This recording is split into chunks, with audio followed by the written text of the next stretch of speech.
Hi, Abraham.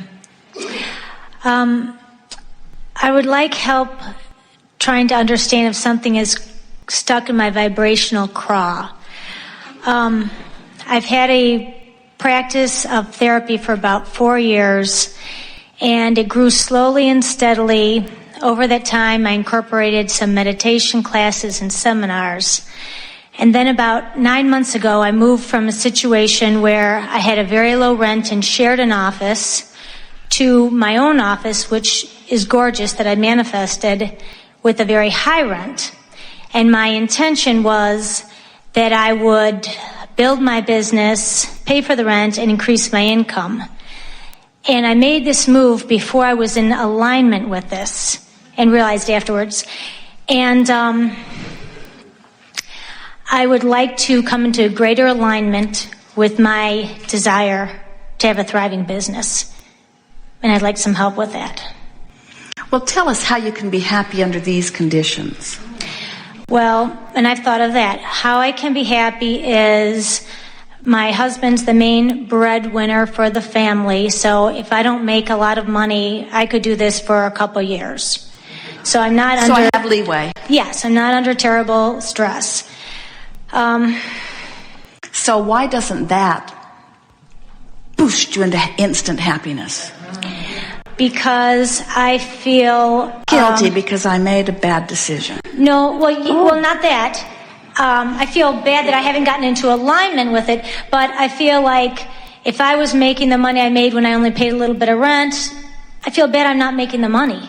Even though we're not eating noodles every night or anything, I do have guilt about not making the money.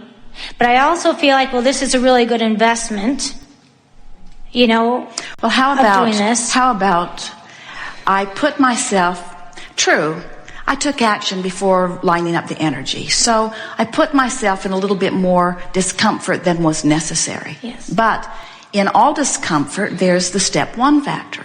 So I've launched a bigger rocket, and that rocket of desire for more income dovetails with the other rockets of a thriving practice. And so I haven't done anything wrong. I've just stepped out in a bold way. And I didn't do anything that put us in financial jeopardy, so there isn't anything wrong with what I've done. And so maybe I'm in the perfect place. Maybe it's unfolding exactly right. Well, did I mention that my business has decreased greatly since I made this move? My heart was beating when I got up here. I don't know if I mentioned that, but as soon as I signed the lease, the business took a dive. Well, sometimes that happens, especially, as we've already said, and we don't want to rub this in too much. Mm-hmm. But we talked about it earlier, that when you take action before you've lined up energy, sometimes there is a little sort of gap. And so if that is the case, and of course it is, you're saying that it is, then that means that you were more out of alignment in this taking on this new commitment than your words imply.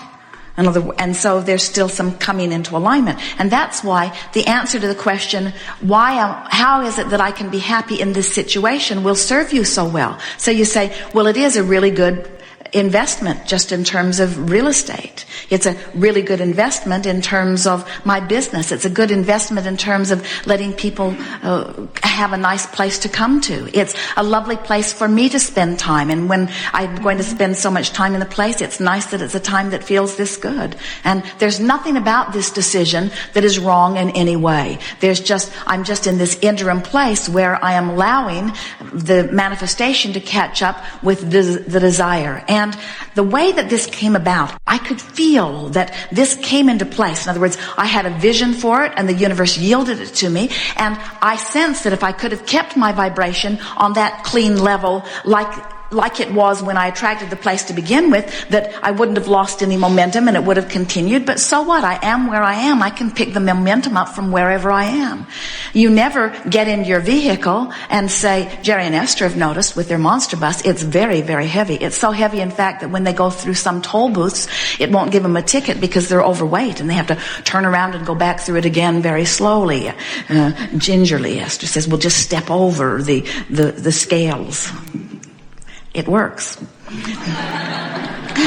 So, but this big machine that weighs so much sometimes takes a little bit of time to get the momentum really up to speed. But still, even with that, they never ever say to each other, let's never stop this machine again. They never say, don't stop it, it's hard to get going. Because they understand, even though it is easier to keep it rolling at 85 miles an hour, don't tell anyone, that they can come to a stoplight and still get it going again. And so can you. Okay, and then what I'd like a little guidance about is I've listened, obviously, today, and I've heard your tapes. I say, oh, I should do this. Oh, I'll do this. Oh, I'll do this. And then I just think I'm scattered. So, like, do what? What do you mean? I'm trying too hard. I got to make the hose, the stream. I've got to bask more. Never mind how you get there. Just focus upon one bottom line thing. I want to find a way I can feel better. Esther sat in her funk the other day. It was more than a funk. She felt really terrible. And she opened her book, The Amazing Power of Deliberate Intent. And then she opened the other book, The Ask and It Is Given, and she just sat and looked at the first page of several processes. And she said, no. In other words, she could feel that one didn't feel like a good fit for where she was. That one didn't feel like a good fit for where she was. In other words, she just sort of stewed in her own juices for a while as she tried to find something that would give her some sense of relief. And when she hit upon, in the second book, this, what is the situation and how does it feel, she could feel a little bit of relief begin to wash over her even as she opened the book to those pages. And the longer she stayed focused, the better she felt. In other words, there's no wrong way to go about anything. Just don't try to do it all at once.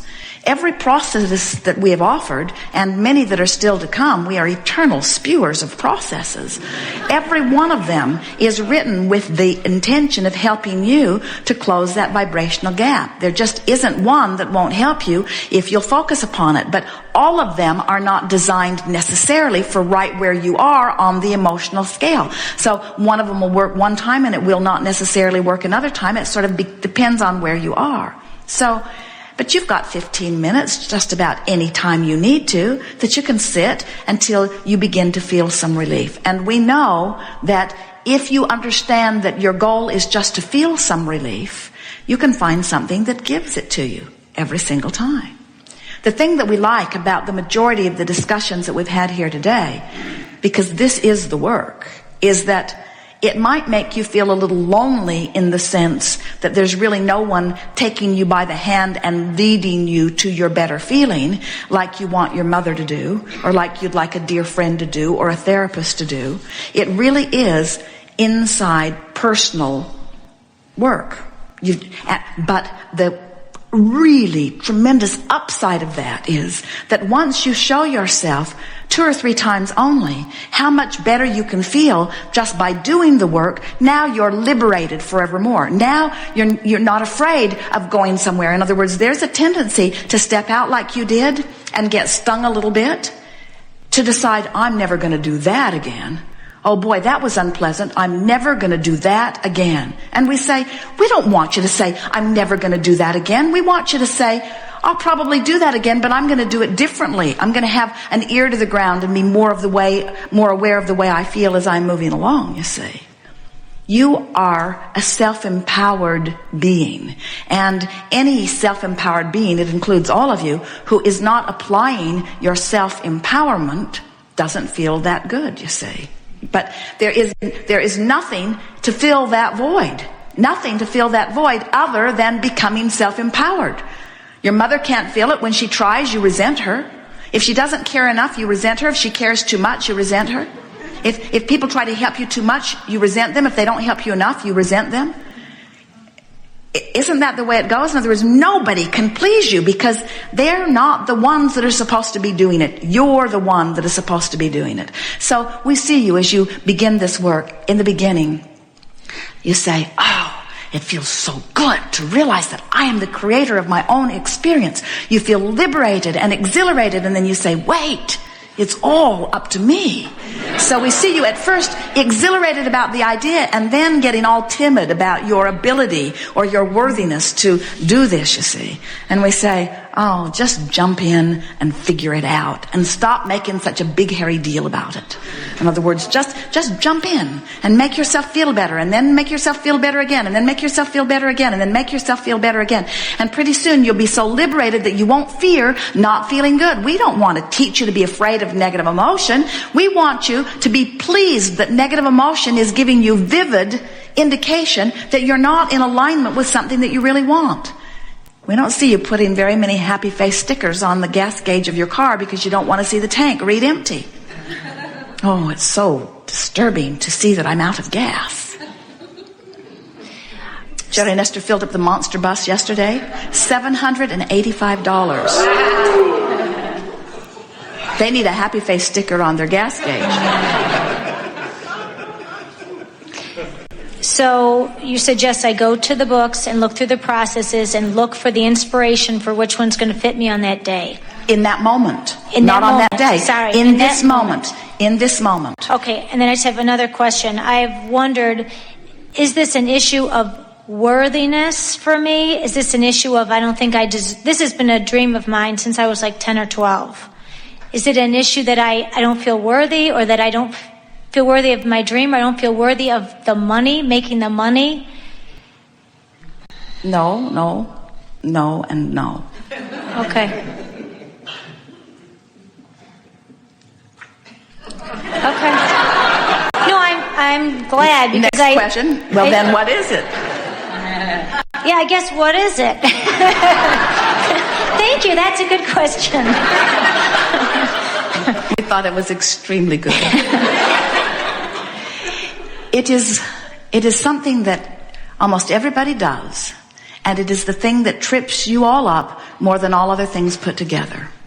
It is that you've trained yourself to give more of your attention to what is than where you're going. What is just gets your attention. Where I'm at. Why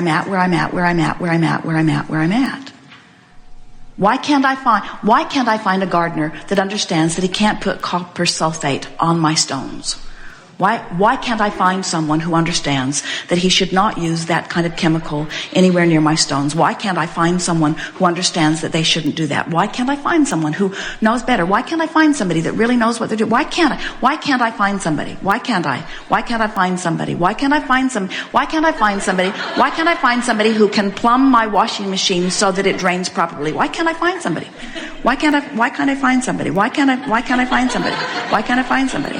And so as you observe where you're at and you activate a vibration about where you are, the universe cannot give you anything other than what's activated within you. It's just a matter of looking so keenly at what is that it's the dominant vibration, you see.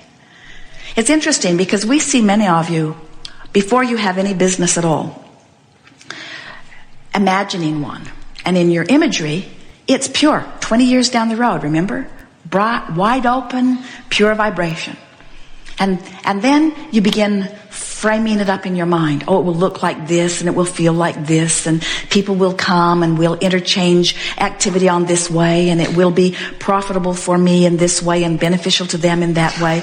Pure energy, pure energy, pure energy, pure energy, pure energy. And so the majority of your creations, whether it's a relationship you're building, an empire you're building, no matter what it is, the bulk of it is built in the ethers long before you gather the first board and build the first structure. In other words, you have created something magnificently, and it's over there in vibrational escrow just waiting for you.